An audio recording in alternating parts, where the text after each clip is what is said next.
Ya Allah. Hey, hey.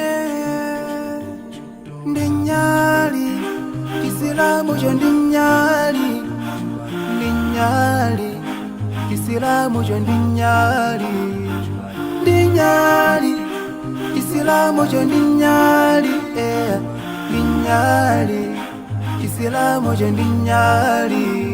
Yoti walila mundima Kisilamu ni kuwala, yoti wanesa kuwala. Look, ndimo mafuna zambiri sunga ukwanisi ujimo wachuluka paziko sunga ganize pa ziko pomwepa ndifo imba za paziko fuso nkumati uma ukupita kutiko tikayamba la madhani mowoma siya kuyenda oyenda usiku wa jama siya kuyenda antu makatapira kuchita osowa kutenga osowa amapeza zinthu zora nkazi sowa ndi masaka atu olo miseche imachepa ndi kusaka antu nde ndizisamala ameriko panga ntopola lirachuke ndiziko chipembezo osachichula nsilamu akala kwisa anyozesa chisilamu ati wapanga izi ni mwana wa nsilamu.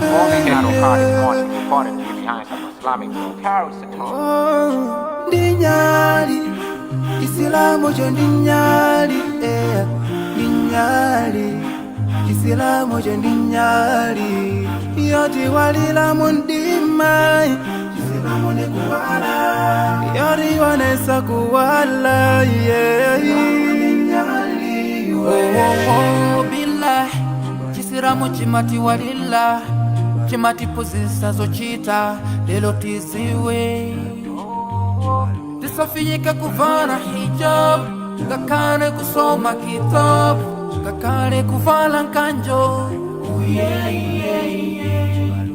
Salamu Ramadhani mwezi huja ukafika, usaiwale kuswali kasano basi kwe tikatano tizakala nyali yo walila antu onse mongamene chimati punzi sila chisila. Ndinyali Kisilamu jo ndinyali, ndinyali Kisilamu jo ndinyali, ndinyali Kisilamu jo ndinyali, ndinyali Kisilamu jo ndinyali.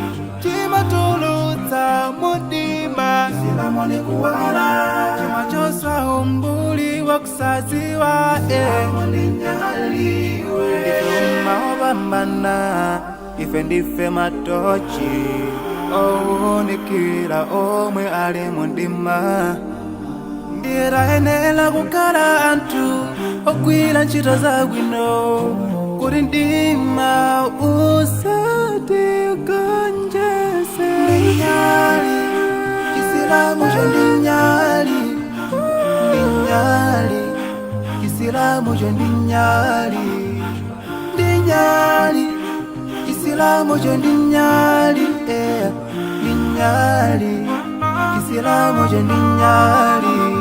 Chimatulutsa mudima Kisilamu ni kuwala, chimachosa umbuli wa kusaziwa.